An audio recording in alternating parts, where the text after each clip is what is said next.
This is Unit 6 then, plan and prepare gym-based exercise. We've got Estelle Ogden and Sabrina Simpson-Farrer. Win outcome 1 girls and start off with. Know how to plan and prepare gym-based exercise. Right, 1.1. Explain the importance of careful and thorough planning and preparation for physical activity. They need to be organised and, well, we need to maintain client safety as well.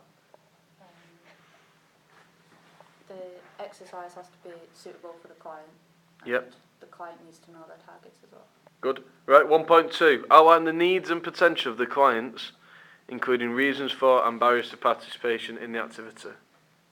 Needs of clients is important as they might not be able to speak the same language, understand what you're trying to tell them. Also, disability can prevent them from being able to take part.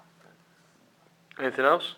Financial costs, childcare, medical issues and injuries could be a Good. barrier as well. 1.3. Describe how to motivate clients to take part in exercise. Talk to them and keep them active. Yep. Rewards, influence them to do well, and also encourage them to do well as well. Good. 1.4.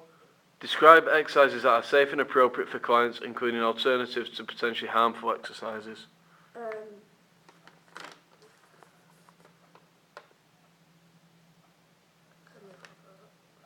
1.4.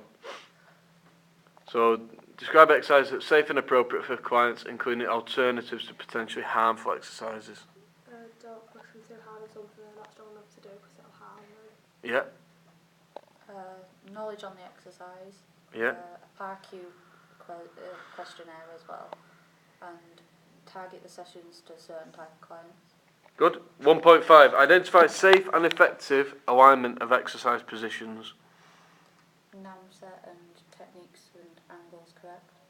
So what sort of angle? So what sort of exercise might the angles have to be correct on there?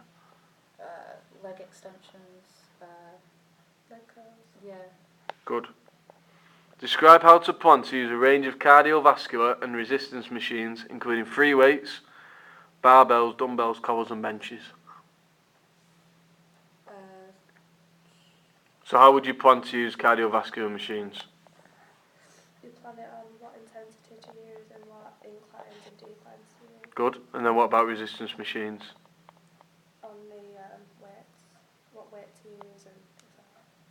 And then why is it important to have the collars or clips on the side of the weights? To keep them in place. Keep them in place. Good. Right, move on to learn outcome 2 then. Know how to collect and analyse relevant information. 2.1. Describe the screening process and the factors which affect the ability to exercise. Medical history, criminal records, PARQs can also affect it as well. Anything else, Sabrina? Disability, injuries and operations can also affect your ability to exercise. Right. 2.2. Identify the information needed to plan gym-based exercise and describe why this information is important. So what information is needed to plan exercise? How fit they are for PARQ. How fit they are, PARQ, good, what else? You need a training plan as well, so then the client knows what to do, and any medical history or advice that is needed. Yeah, anything else? Any previous knowledge of like any other gyms have been doing previous plans and things like that. Good. Identify the range of different methods that may be used to collect information, including questionnaires, interviews, observations and physical measurements. Interview clients before training. Yeah. Observe improvements and questionnaire on health. What sort of physical measurements might you have to do with the client? So what sort of measurements might you take of them? Like the height and the weight yeah. to like see. So why might it be important taking the weight? So then they can know like if they want a certain target, like if they want to lose weight, then you know how much they've lost then, so they aren't losing too much or not enough, good. Identify reasons for temporary deferral of exercise, so why might a client stop exercising? Illness or injury. Illness, injury. Excessive fatigue,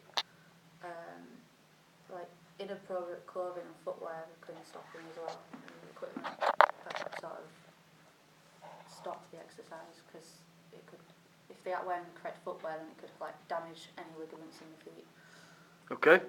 Identify why it may be necessary to refer the client to another professional, so somebody else apart from you. Because you don't specialise in what they want to do, or you can't cater for their needs. Yep. Can you think of an example? They could be pregnant or medical problems. Bang on, good. Describe the purpose of informed consent.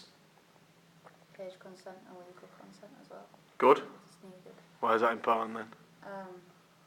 Age consent will be needed because it may not be the exercise may not be appropriate for their age. Yep. And legal consent, so then if something goes wrong, you can always refer to that to make sure it's good. If it's still there. 2.7 then, outline the emergency procedures of the facility and organisation.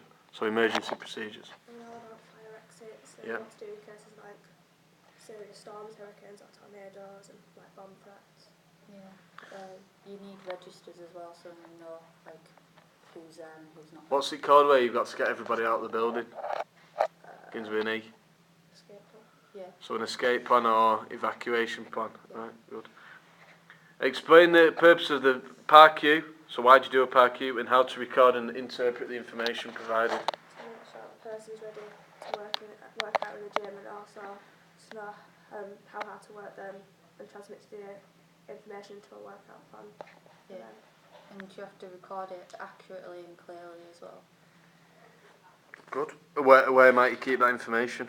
Stored away in like files and into like the safety cabinets. What's it called? It's got to be what? Confidential. Yeah. Confidential, yeah, good. 4.1 then. Explain how to identify and agree objectives for a programme based on collected information. Well, to agree on them, you can always see if that objective is correct for the client and if it's sort of achievable as well. And to identify them, you can look in the PARQs and see like on the health if it's like actually for that client as well. Good. Anything else, Sabrina? Read through all the information that you're given and then speak with the client and agree what they want to get out of the workout plan and identify what they want to do with it. Good. 4.2. Describe how to use a range of equipment to achieve the client's goals. You could use, if they're wanting to just build up muscle, then you could like make them do a muscular endurance exercises, which could be like leg extensions, bicep curls and all that sort of stuff. Cardiovascular, you could use treadmills and cross trainers. Good. Outline the health and environmental factors which can influence safety and group individual working space. So things you've got to concentrate on when if it's a group activity or individual activities. Make sure all machines, equipment and the floor is safe, as well as making sure everyone's got the correct qualifications that's working there. Good. What else? Make sure like there's no spillages or anything on the floor as well. Good. Anything obstructing the fire exits should be moved as well. 4.4. Describe why it's important to agree goals with the client. So your clients come in, you've agreed the goals. Why is that important? See if the goals are realistic and achievable. To see if the client's got the ability to do them. Identify like if the goals are like short term, medium term or long term as well. Good. You know how long they're going to take. Good, good. 4.5. Describe how to record plans in a required format. So say somebody comes in, they want to do a 6-week plan. How would you record that? You record a plan over 6 weeks basis, gradually bringing up intensity and things on the plan and file it under the client's name so they know it's for. Yeah, you can either do it on like a spreadsheet or you can write it or something as well. Good. Outline risk assessment and management procedures. Risk assessments to evaluate any risks around the gym and the equipment. So what sort of things might be on a risk assessment? Like to make sure like all the weights are okay and correctly on like the bars and things. Yeah. Any spillages on the gym floor or any like equipment wires anywhere, they should be sort of out of client's way. Good. No tears or cracks in the seats or anything. Good. Explain the consequences of failing to manage health and safety. So what happens if you don't manage it effectively? Someone gets fired, this can result in injury or possible death for someone. Yeah. Clients could take legal action. There'd be loss of clients and profits as well. And it gives workplace and unprofessional image. Bang on, good. 6.1. Outline the organisation's guidelines for replacement of equipment. But the equipment must be safety checked and to make sure it's up to standard for the gym. Anything else? You'd make sure that the client understands how to put any equipment where as well. That if it's like, especially if it's a new one that they haven't seen, you'd always make sure that it's correct. So say it's been broken, what might you have to do? Yeah. Send it off for repair. You'd report it as well. And put what on? A label. Right, sign, yeah. 6.2. Outline the manufacturer's guidelines for the checking and maintenance of cardiovascular and resistance machines. So say you're on your shift, when might you be checking the cardiovascular and resistance machines? If you're seeing clients coming in to use it. Yeah. Well, just before you leave work and when you come in for work as well. Good. Describe how to prepare a range of cardiovascular resistance machines and free weights for use, including weights, barbells, dumbbells, collars, benches and formats, protective formats. So I'll take all the equipment out and have a written plan to show your client what. Yeah. And then why are they important to have them? Like different equipment. So then there's a range of exercises for the client to do so then they don't get bored just doing one thing. Good. Describe how to safely store free weight equipment.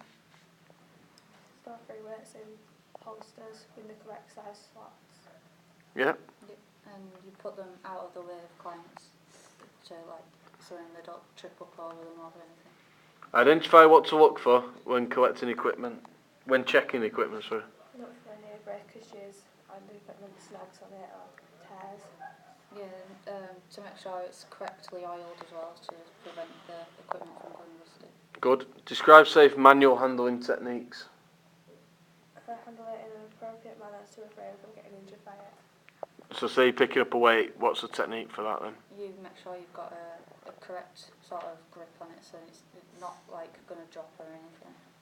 And what do you do with your knees and your back? You bend your knees a bit and then you've got to keep it straight back. And what way do you face? Do you face down, upside? Face forward. Face forward, good. Describe the importance of health and safety in the facility and paying close attention to possible hazards. So what hazards might occur in a gym? Someone spills some on the floor. Yeah. So what would you do? Someone spills something on the floor, what? Knock it off and put a wet floor sign down.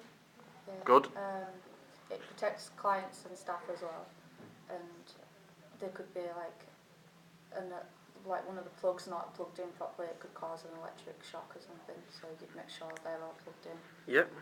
Outline the types of hazards that may occur in the facility and how to identify and deal with these. You've done that really there. Have you got anything else to add on that one?